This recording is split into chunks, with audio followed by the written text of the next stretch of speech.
some people go through trauma and they're stuck at whatever age they went through that trauma. So I thought about those people when I was writing this book. You know, like I mentioned, I'm from Baltimore. I have a strong love for my hometown city. And I've seen so many instances of people that might be 55 years old, but they still have the mindset of a 17, 18-year-old because of something that they might have went to jail at that age, or something traumatic might have happened. They might have been into substance abuse, anything.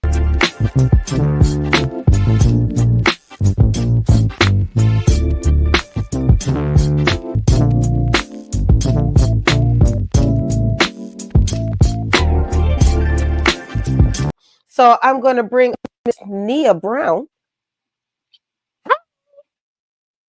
Hi, how are you? Can you hear me? Yes, I'm here. Yeah. Well, thank you for joining me tonight. Thank you so much for having me here today. It's been a great show so far. I've been here since 7.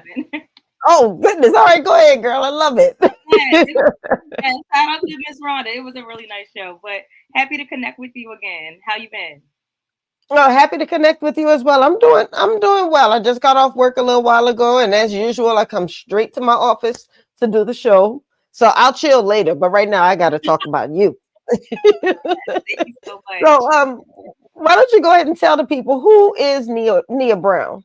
For sure. Hello, world. So my name is Nia Brown. I am an author, an entrepreneur, and the CEO.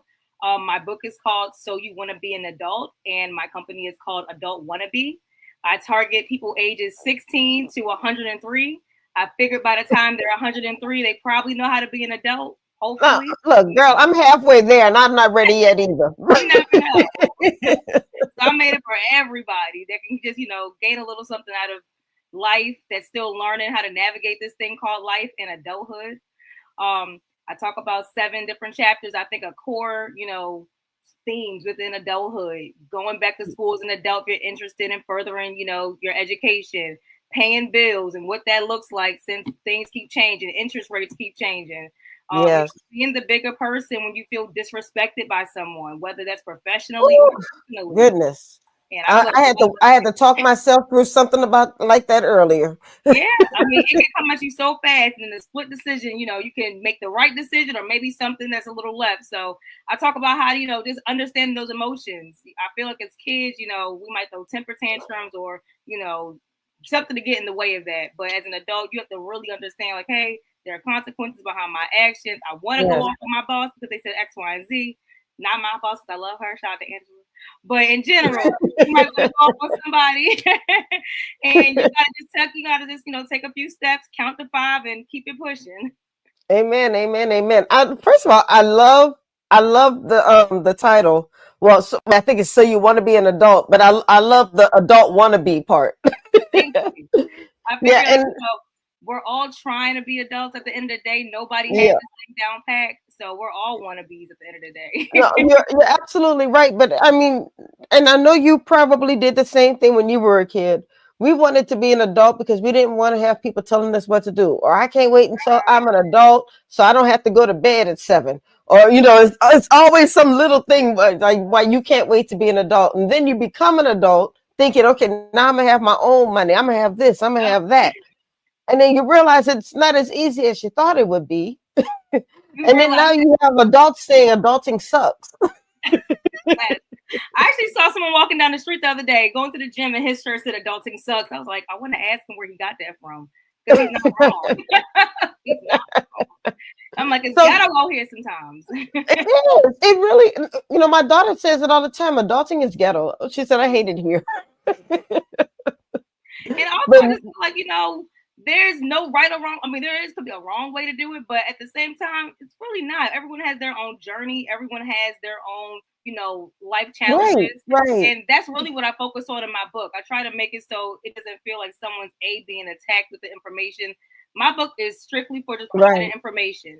And it's for people that might be open to new concepts of thinking about things from a different perspective, or some people that might just need a refresher. Like, hey, I used to know a little bit of information about credit, but maybe I should read some of these tools again just to, refresh myself, understand what this means to me, things like that. So I try to keep it as calm as possible. So it's written on the 6th grade level so anyone can consume it.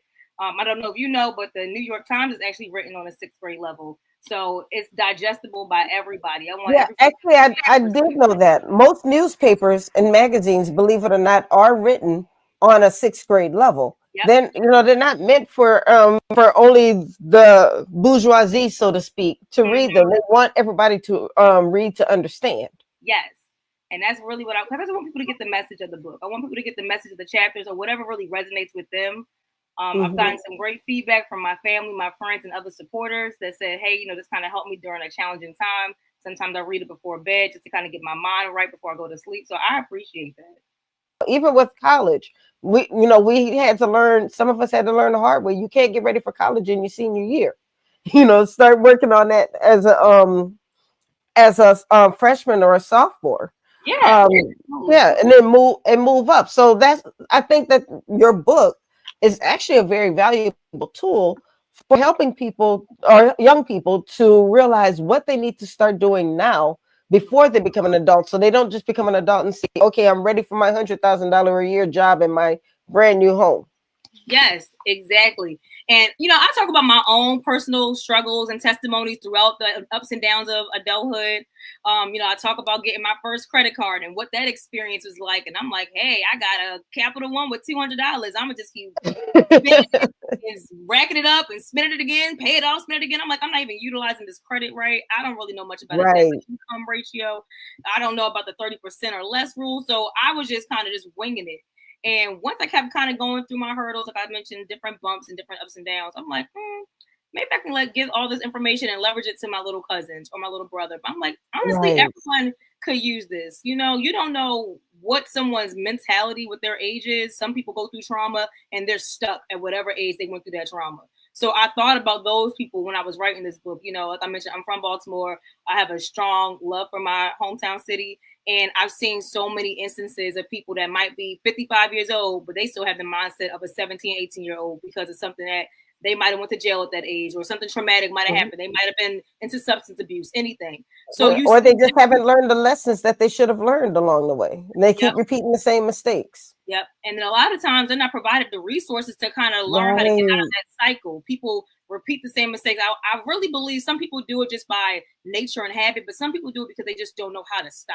They don't know how to get out of it. They might want to so bad, but they don't know how to get out of that cycle. And that's really something I try to emphasize within the book. Like, the whole book is truly just about breaking those generational curses because they can be locked in for so. And the thing is, it's called generational curse. And it sounds cliche, but it's so real when you recognize Hmm. it, whether within your own family or your own friends. And you're like, Right. wow, I've seen great grandmother to grandmother to mother to child going through the exact same thing.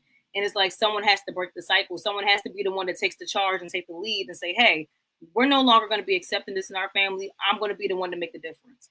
And I wrote this Exactly. book like everyone has the opportunity to be the one that makes the difference.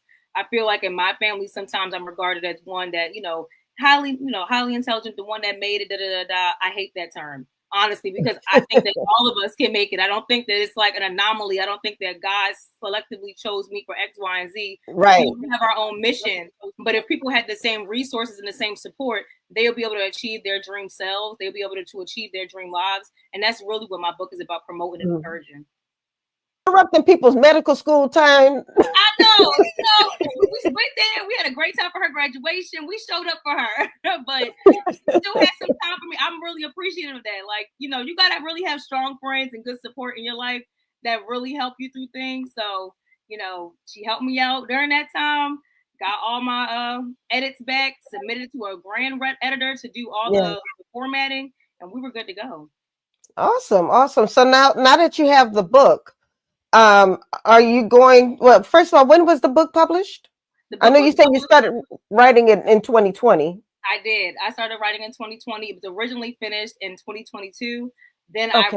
I had went through something kind of traumatic personally, so then I had to write one more chapter. I'm like, no, the world has to hear this. So the South has something to say. So I had to write Right. one more chapter, and then I finally published it in 2023. Okay. So now I'm sure you're building on this speaking platform, merchandise. How far are you going with this?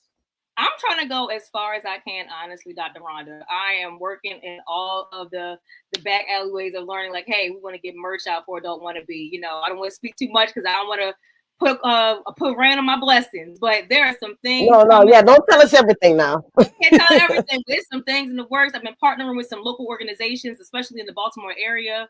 I've been really working with different adult literacy platforms to kind of help, you know, encourage people to reading, just kind of giving back to the community and just being a resource, honestly, to those that are, you know, older and younger. I've been working with different nonprofits that target middle school and high schoolers as well. So really just trying to get everyone involved in the Adult Wannabe movement. Right. Because I feel like you can never start too early.